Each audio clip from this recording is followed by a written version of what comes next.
사랑합니다. 사랑합니다. 앞뒤 옆으로 사랑합니다. 잘 오셨습니다. 오늘 행복한 날, 좋은 날입니다. 자, 몇 주 전 우리가 부활주일 날 말씀을 통해서 예수님의 부활 사건을 함께 나누었습니다. 자, 안식 후 첫날, 즉 이제 주일날이죠. 예수님은 부활하셨습니다. 예수님이 부활하시고 첫 번째 막달라 마리아에게 나타나셨습니다. 막달라 마리아는 너무나 놀랍고 또 너무나 반가워서 예수님을 붙잡았습니다. 그때 예수님께서 말씀하시죠. 나를 잡지 말아라. 나를 붙들지 말아라. 내가 아직 아버지께로 올라가지 아니하였다. 너는 나의 형제에게 가서 나의 아버지, 즉 너희의 아버지, 또 나의 하나님, 너희의 하나님께로 올라간다라고 전해라라고 말씀하셨죠. 막달라 마리아는 예수님을 보고 만나고 제자들에게 달려가서 내가 주님을 보았습니다. 그리고 예수님께서 하신 말씀을 제자들에게 전해 주었습니다.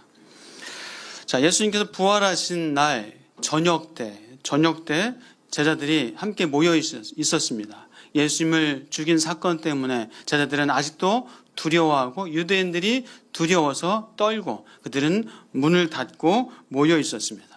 예수님께서 그곳에 모여서 두려워하고 있는 제자들에게 나타나셨습니다. 그리고 예수님께서 제자들에게 가장 먼저 하신 말씀, 찾아가셔서 가장 먼저 하신 말씀이 뭘까요? 너희에게 평강이 있을지어다.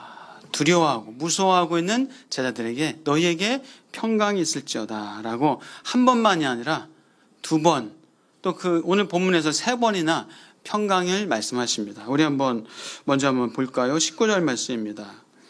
오늘 19절 말씀 같이 한번 읽어보겠습니다. 시작. 이날 곧 안식 후 첫날 저녁 때에 제자들의 유대인들을 두려워하여 모인 곳에 문들을 닫았더니 예수께서 오사 가운데 서서 이르시되 너희에게 평강이 있을지어다. 아멘. 자, 21절도 한번 볼까요? 21절. 네, 시작. 예수께서 또 이르시되 너희에게 평강이 있을지어다. 아버지께서 나를 보내신 것 같이 나도 너희를 보내노라. 평강을 말씀하셨어요. 그리고 이제 한 8일이 지나서 도마도 함께 있을 때 예수님이 또 찾아오시죠. 그리고 나타나셔서 말씀하십니다. 우리 26절입니다. 같이 보겠습니다. 26절 시작. 여드레를 지나서 제자들이 다시 집 안에 있을 때에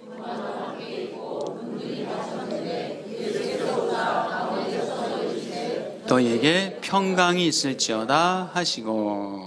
아멘. 자, 너희에게 평강이 있을지어다. 이 평강을 예수님께서 가장 먼저 말씀하셨습니다. 자, 예수님이 계신 곳에는 평강이 있습니다. 예수님 자체가 평강이시요. 예수님 그분이 안식이시기 때문에 예수님이 계신 곳에 진정한 평안과 안식이 있는 줄 믿습니다. 예수님 안에는 기쁨과 감사와 소망과 행복과 평강이 있습니다. 그래서 예수를 믿으면 그 마음에 평안합니다. 예수를 믿으면요, 세상이 달라 보여요. 여러분도 경험하셨을 거예요. 예수를 믿으면 세상이 어떻게 보입니까? 더럽게 보입니까? 세상이 물론 악하고 부정한 것이 있고 하지만 세상이 아름다워 보여요. 만물이 아름다워 보여요. 꽃과 또 나무와 식물들, 산과 바다와 저 하늘, 보면 볼수록 이 만물이 참 아름답게 느껴져요. 하나님이 창조하신 세계이기 때문에 하나님이 아름답기에 이 만물이 아름답게 보여집니다. 또 예수를 믿으면 사람이 또 귀하게 보여집니다. 사람이 귀하게 보여져요. 특히 하나님의 자녀는 존귀하게 여겨지고 또 예수를 믿지 않는 사람들은 그 영혼이 너무나 귀하기 때문에 너무나 안타깝고 안쓰럽게 여겨질 수밖에 없습니다.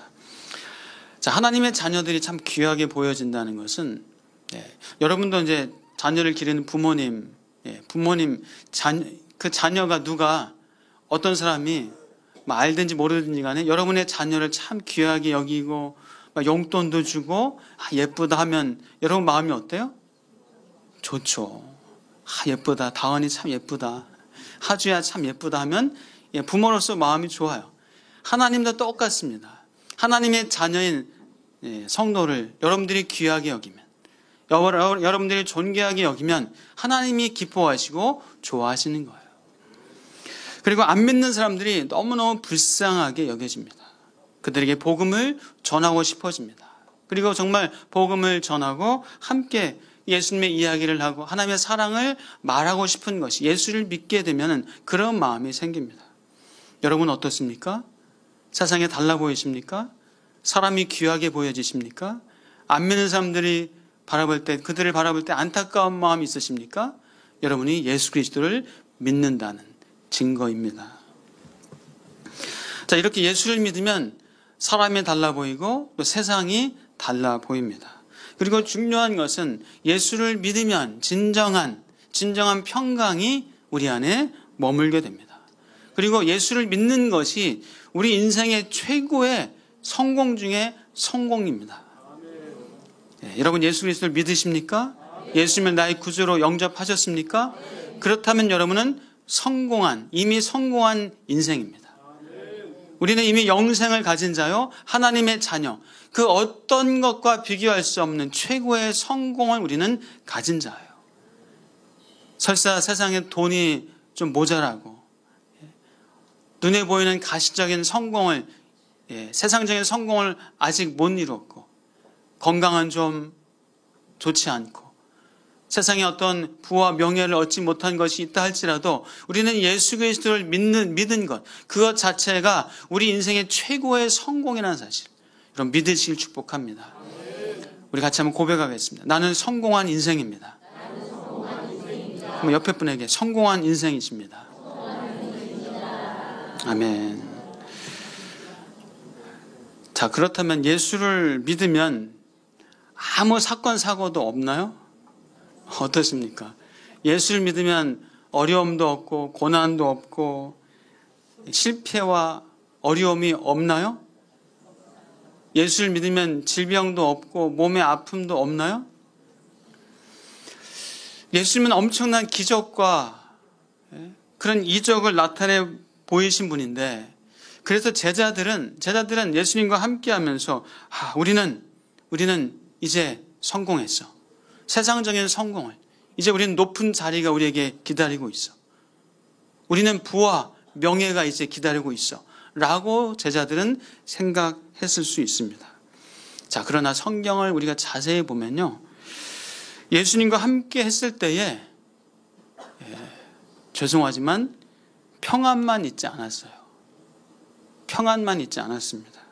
많은 사건과 사고가 있었습니다. 고난과 어려움이 있었어요.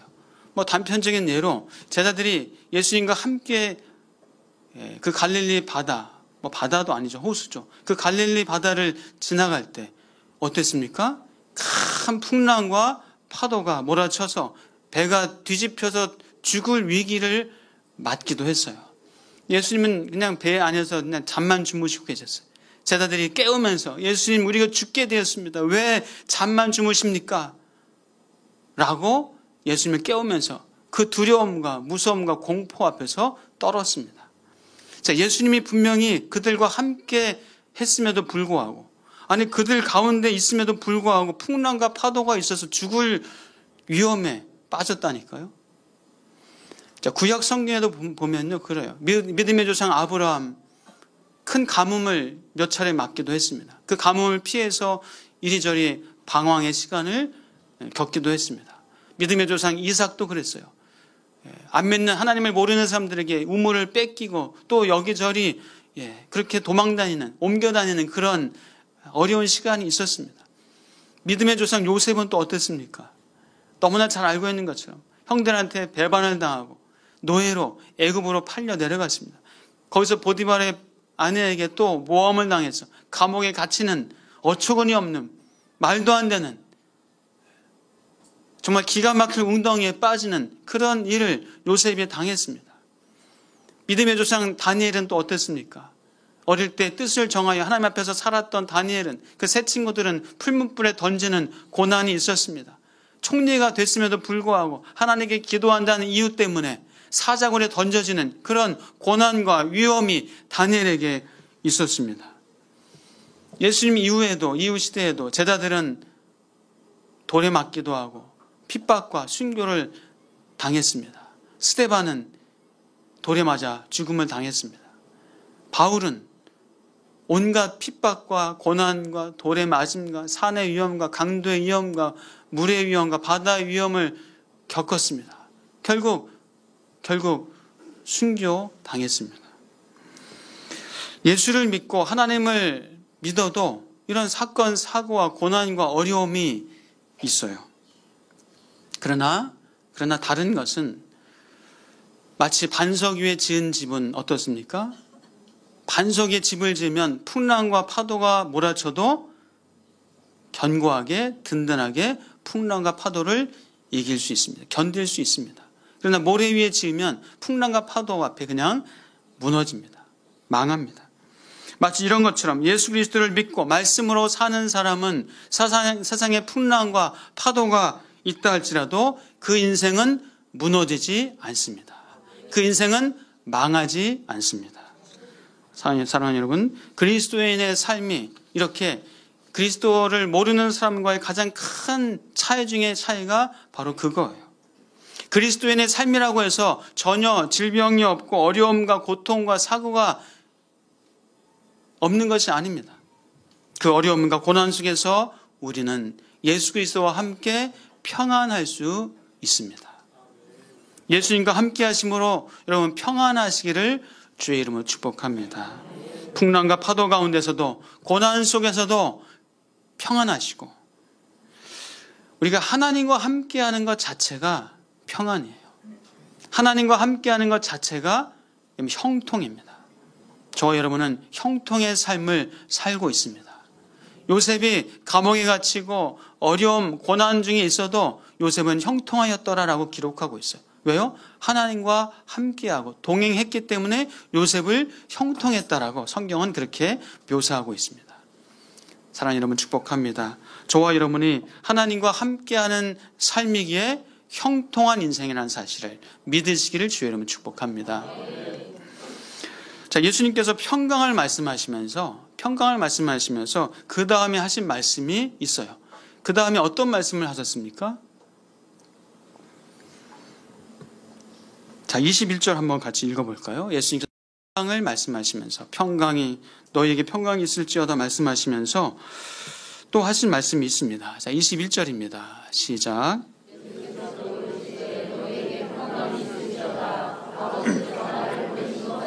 나도 너희를 보내노라. 아멘. 자, 평강이 있을지어다 말씀하시고 아버지께서 나를 보내신 것 같이 나도 너희를 보내노라.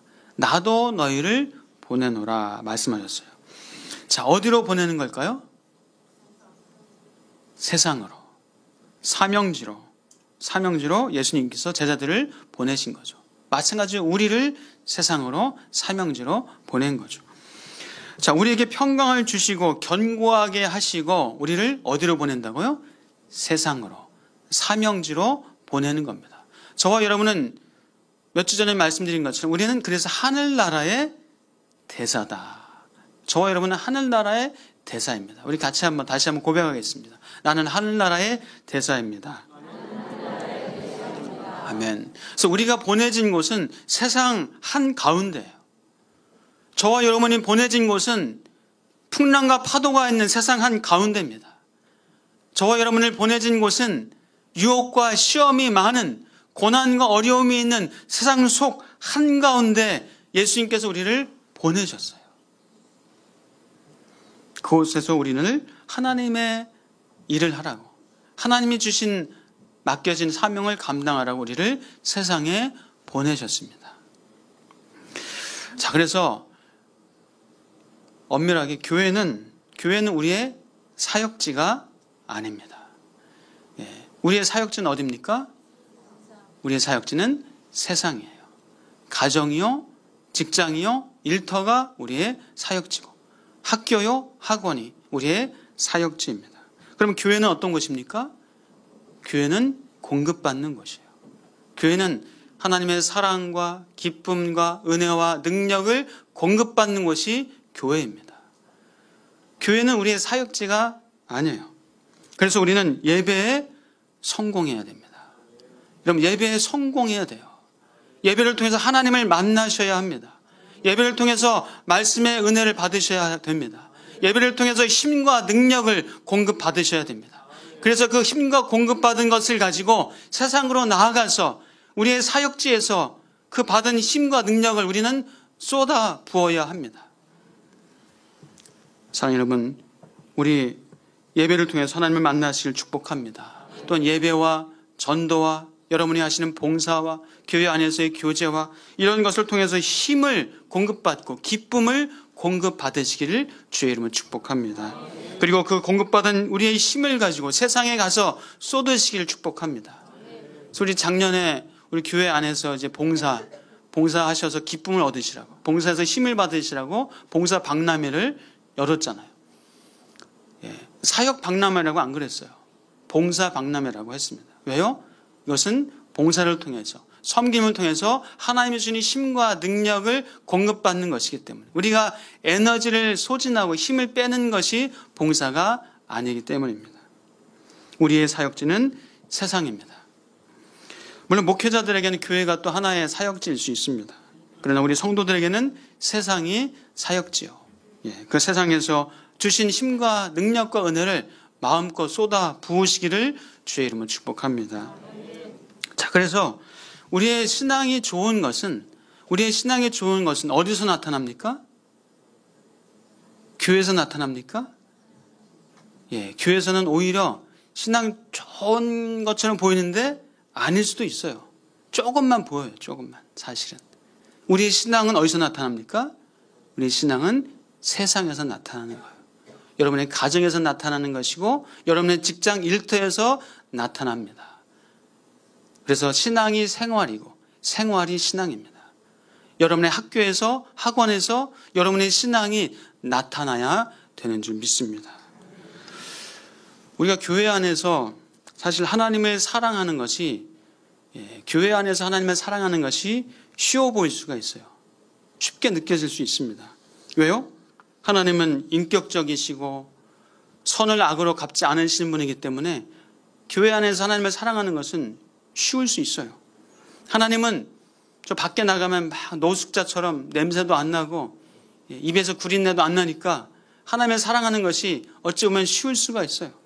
하나님은 세상에서 만나는, 아니면 가깝게 만나는, 나를 흥분시키고 나를 화나게 하는 그런 누군가처럼 거친 말을 하거나 나를 욕하거나 모욕을 주는 그런 분이 아니기 때문에 하나님을 사랑하는 것이 어찌 보면 쉬울 수가 있어요. 그러나 예수님은 하나님을 사랑하는 것이 사람을 사랑하는 것으로 나타날 때, 그때 진정 하나님을 사랑하는 것이다 라고 우리에게 말씀해 주고 있습니다. 그래서 예수님은 선한 사마리아인의 비유를 말씀하셨죠. 한 유대인이 산길을 가다가 강도를 만났습니다. 얻어 터지고 맞고 뺏기고 돈을 다 뺏겼습니다. 거반 죽게 됐습니다. 지나가던 제사장이 그냥 피해 지나갑니다. 또 지나가던 레위인이 두려워서 무서워서 그냥 도망갑니다. 사마리아인이 지나가다가, 사마리아인은 어떤 사람이, 유대인들이 가장 증오하고 정말 개, 돼지 취급하는 그런 사마리아 사람이 그 유대인을 일으켜서 자신의 나귀에 태우고 주막에 가서 그를 치료해 달라고, 그리고 돈을 주면서 모자라면 내가 다시 오면서 갚겠다고 할 정도로 그렇게 사마리아인이 그 유대인을 섬겨줬습니다. 예수님께서 말씀하셨죠. 누가 강도 만난 자의 이웃이냐? 자비를 베푼 자는 이다. 너희도 그와 같이 하라 라고 말씀하셨습니다. 사랑하는 여러분, 진정으로 하나님을 사랑하고자 한다면 또한 여러분 가까운 사람을 열정적으로 뜨겁게 끈기 있게 포기하지 말고 사랑하시기를 주의 이름으로 축복합니다. 가장 가까운 사람이 누구예요? 여러분의 배우자를. 이 자식은 사랑이 그래도 돼요. 근데 배우자가 사랑이 안 될 때가 있나요, 없나요? 여러분 없기를 축복하지만 여러분, 우리가 예배, 봉사, 구제, 헌금 하지만 배우자를 사랑하지 않으면서 그런 것을 하는 것은 연약한 신앙일 수 있어요. 그래서 어떤 사람들은 오해를 해요. 나는 아내를, 배우자를 사랑 못하니까 나는 예배도 봉사도 난 못 드려. 나 안 해. 그래서 아주 어리석은 생각이죠. 신앙의 본질을 제가 말씀을 드리는 겁니다. 여러분, 아내를 열심히 사랑하는 것이 하나님을 사랑하는 것입니다. 남편을 열심히 사랑하는 것이 하나님을 사랑하는 것입니다. 여러분, 가까운 사람을 사랑하는 것을 통해서 하나님을 사랑하는 것을 표현하시고 나타내시면서 사시길 축복합니다. 또한 우리가 직장에서, 일터에서 정직하게, 열심히, 성실하게, 지혜 있게 통찰을 가지고 해안을 가지고 재능과 은사를 발휘해서 사는 것, 그것이 하나님을 사랑하는 겁니다. 여러분의 일터에서 성실하고 능숙하게 일하시기를 축복합니다. 정직하게 일하면서 일의 성과도 있으시기를 주의 이름으로 축복합니다. 주신 재능과 은사를 잘 발휘하면서 보람 있게 즐겁게 행복하게 일하시면서 사실 축복합니다. 구태의연하거나 복지부동하거나 하지 않고 창조적인 아이디어를 가지고 먼저 앞장서서 또 내가 더 성실하게 그렇게 시대를 읽을 수 있고 또 뒤떨어지지 않을 수 있는 그런 은혜가 여러분들에게 있기를 축복합니다. 하나님께서 주신 기능, 재능과 기술을 가지고 현장에서 잘 발휘하는 것이 그것이 하나님께 영광 돌리는 것임을 믿으시길, 그렇게 행하시길 주의 이름으로 축복합니다. 여러분, 그것이 또한 신앙생활을 잘하는 거예요. 직장생활, 사회 속에서 열심히 성실하게 충성스럽게 주신 은사와 달란트를 마음껏 발휘하면서 지혜와 해안을 가지고 시대를 또 읽으면서 발휘하면서 사는 것이, 그것이 신앙생활을 잘하는 것입니다. 여러분, 신앙생활 잘 하시기를 주의 이름으로 축복합니다. 그래서 우리 교회 한 권사님은 때가 되면, 특히 성탄절이 되면은 직원들한테 손편지를 직접 써가지고 편지를 주시고 선물을 나눠주신다고, 감사와 사랑의 표시를 하신다고 하시더라고요. 참 귀하십니다. 우리는 세상 속으로 보냄받은 하늘나라의 대사입니다. 우리의 신앙은 교회 안에서보다는 사실 교회 밖에서 더 나타나야 맞습니다.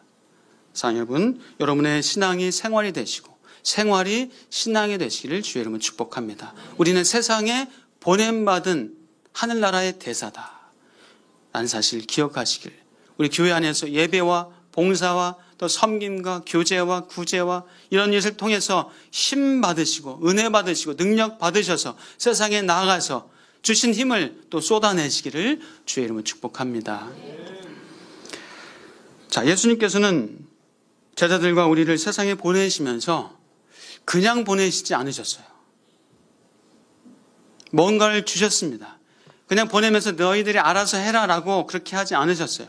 세상에 보내시면서 우리에게 주신 것이 있습니다. 자, 무엇을 주셨나요? 네. 22절 한번 같이 읽어보겠습니다. 22절입니다. 네, 시작. 네, 성령을 받으라. 아멘. 평강을 말씀하시고 세상에 보낸다라고 말씀하시고 그리고 성령을 받으라 말씀하셨습니다. 그래서 우리가 사역지에서 세상에서 살아가기 위해서는 우리는 성령을 받아야 합니다. 여러분 아시잖아요. 세상이 얼마나 험악한지, 세상이 얼마나 죄악으로 넘쳐나는지, 세상이 얼마나 유혹과 시험이 많은지 여러분 아시잖아요. 그래서 우리는 성령을 받아야 합니다. 성령께서 알게 하시고 깨닫게 하시고 지혜를 주시고 총명을 주시고 능력을 주시고 이기게 하시는 그 힘을 우리는 받아야 합니다. 성령께서 도와주시고 인도하시고 우리를 이끌어 주실 것입니다. 여러분 성령 받으시길 주의 이름 축복합니다. 사도행전 1장 8절에서 말씀합니다. 성령이 너희에게 임하시면 너희가 권능을 받고 예루살렘과 온 유대와 사마리아와 땅끝까지 이르러 내 증인이 되리라 말씀하셨습니다. 성령이 우리에게 임하시면 뭘 받는다고요? 권능을 받아서 넉넉하게 힘있게 그렇게 말씀을, 복음을, 사랑을 전하는 삶을 살게 될 줄 믿습니다. 자, 우리 그리스도인은 사실 이미 성령을 받았을까요? 안 받았을까요? 우리 그리스도인은 성령을 받았습니다. 그래서 성령을 받았느냐, 받지 않았느냐가 우리 그리스도인이냐, 그리스도인이 아니냐의 가장 큰 구별 중에 하나입니다. 우리는 예수 그리스도를 믿음으로 성령 세례를 받았습니다. 예수 그리스도를 나의 구주로 영접함으로 우리는 하나님의 자녀가 되었고 성령을 우리에게 선물로 주신 줄 믿습니다. 우리 같이 한번 고백할까요? 나는 예수 그리스도를 나의 구세주로 믿습니다. 예수님을 나의 구주로 영접합니다. 여러분이 이 고백을 과거에 언제 하셨든지 간에 그 고백을 하는 순간에 성령께서 우리 안에 거하시고 우리 안에 영원히 함께 하신다는 사실을 믿으시길 축복합니다. 그래서 성경에서는 이렇게 말씀하죠. 우리가 예수 그리스도를 믿음으로 성령의 인치심을 받았다. 그렇게 표현하고 있습니다. 우리 요한복음 14장 16절부터 18절 우리가 몇 주 전에 함께 살펴봤던 말씀인데 요한복음 14장 16절에서 18절입니다. 네, 시작. 내가 아버지께 구하겠으니 그가 또 다른 보혜사를 너희에게 주사 영원토록 너희와 함께 있게 하리니 그는 진리의 영이라 세상은 능히 그를 받지 못하나니 이는 그를 보지도 못하고 알지도 못함이라. 그러나 너희는 그를 아나니 그는 너희와 함께 거하시며 또 너희 속에 계시겠음이라. 내가 너희를 고아와 같이 버려두지 아니하고 너희에게로 오리라. 아멘. 보혜사 성령을 우리에게 주신다라고 약속하셨습니다. 그 보혜사 성령이 우리 안에 거하시는 줄 믿습니다. 자, 26절 볼까요? 요한복음 14장 26절. 네, 시작. 보혜사 곧 아버지께서 내 이름으로 보내실 성령 그가 너희에게 모든 것을 가르치고 내가 너희에게 말한 모든 것을 생각나게 하리라. 아멘. 자, 한 구절 더 보겠습니다. 에베소서 1장 13절입니다. 에베소서 1장 13절. 네, 시작. 그 안에서 너희도 진리의 말씀 곧 너희의 구원의 복음을 듣고 그 안에서 또한 믿어 약속의 성령으로 인치심을 받았으니. 자, 믿어 약속의 성령으로 뭘 받아요? 인치심을 받았다. 인치심이 뭡니까? 도장을 받았다. 결제 사인이 끝났다라는 얘기예요. 우리가 예수 그리스도를 구주로 고백할 때 그때 우리는 예수 그리스도가 구속의 피를 흘리심으로 그 우리의 죄값을 다 지불하셨습니다. 다 이루었도다. 이것이 다 지불했다라는 의미입니다. 다 이루었고 다 지불했고 이제 성령의 사인으로 인치심으로 계약이 성사 종결된 겁니다. 이 계약은 번복되지 않습니다. 취소될래야 취소될 수 없습니다. 왜요? 하나님께서 하신 것이기 때문에 성령의 도장으로 꽝 찍어주셨기 때문인 줄 믿습니다. 사랑하는 여러분, 우리 안에는 성령이 계십니다. 성령을 그냥 잠잠히 주무시게 아무 활동도 못하시게 그렇게 내버려두지 마시길 축복합니다. 우리 안에 성령이 마음껏 일하시도록 마음껏 활동하시도록 활성화되시도록 여러분 성령을 깨우시기를 주의 이름으로 축복합니다. 자, 우리 에베소서 5장 16절에서 18절입니다. 그래서 우리는 무엇보다도 성령의 충만을 받아야 됩니다. 성령의 충만을 받아야 돼요. 여러분 성령 충만하시길 축복합니다. 자, 에베소서 5장 16절에서 18절 읽겠습니다. 시작. 세월을 아끼라 때가 악하니라. 그러므로 어리석은 자가 되지 말고 오직 주의 뜻이 무엇인가 이해하라. 술 취하지 말라. 이는 방탕한 것이니 오직 성령으로 충만함을 받으라. 아멘. 자, 세월을 아끼라. 때가 악하다. 이 시대나 오늘날이나 악합니다. 얼마나 악합니까? 때를, 시간을 아끼라고 말씀해요. 어리석은 자가 되지 말라. 주의 뜻이 무엇인가 이해하라. 술 취하지 말라. 성령에 취해라. 성령에 취해라 라고 말씀하세요. 여러분 성령에 취하시길 축복합니다. 술 취하면 어때요? 술 안 취해보셔서 모르시겠지만 술 취하고 막 다 다 모든 걸 할 수 있을 것 같고, 뭐, 쉴 기운에 뭐 다 막 할 말 다 하고, 막, 뭐, 때로는 막 그냥 깨 부수기도 하고, 근데 깨고 나면, 허무함과 공허함이 또 있잖아요. 그렇다고 하더라고요. 자, 그런데 성령이 취하면 어때요? 성령이 취하면요, 내 힘으로가 아니라 성령의 힘으로 할 수 있는 거예요.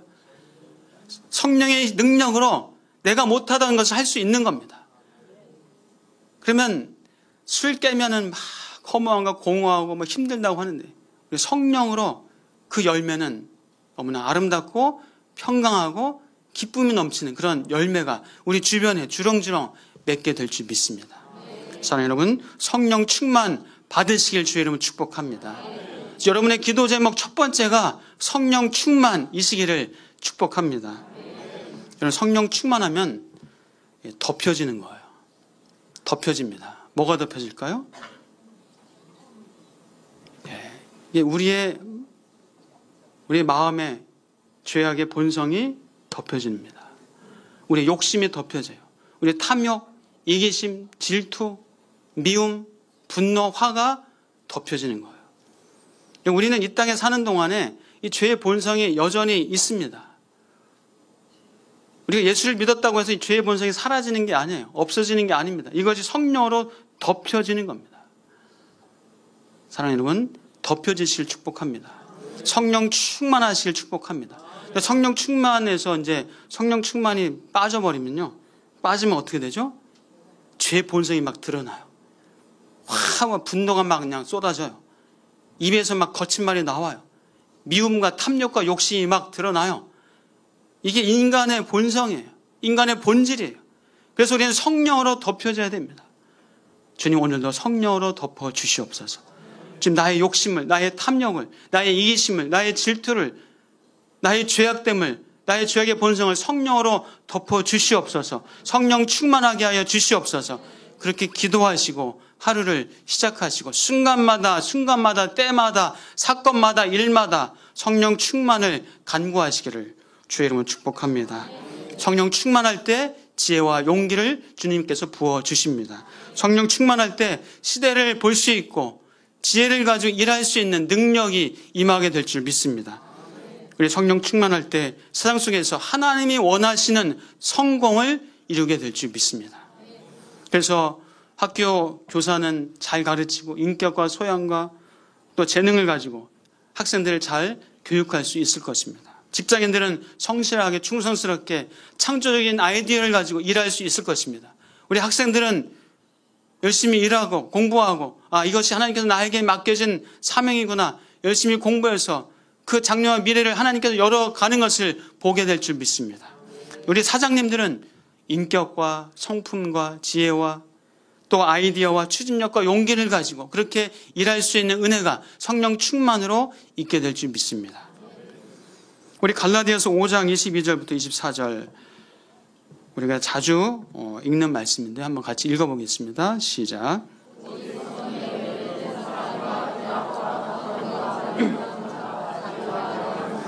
충성과 온유와 절제니 이 같은 것을 금지할 법이 없느니라. 그리스도 예수의 사람들은 육체와 함께 그 정욕과 탐심을 십자가에 못 박았느니라. 아멘. 성령 충만하실 축복합니다. 그래서 성령의 아름다운 열매, 이 아름다운 열매를 맺으시면서 살아가시를 주의 이름으로 축복합니다. 우리는 예수 그리스도를 눈으로 보지 않고도 믿은 사람들이에요.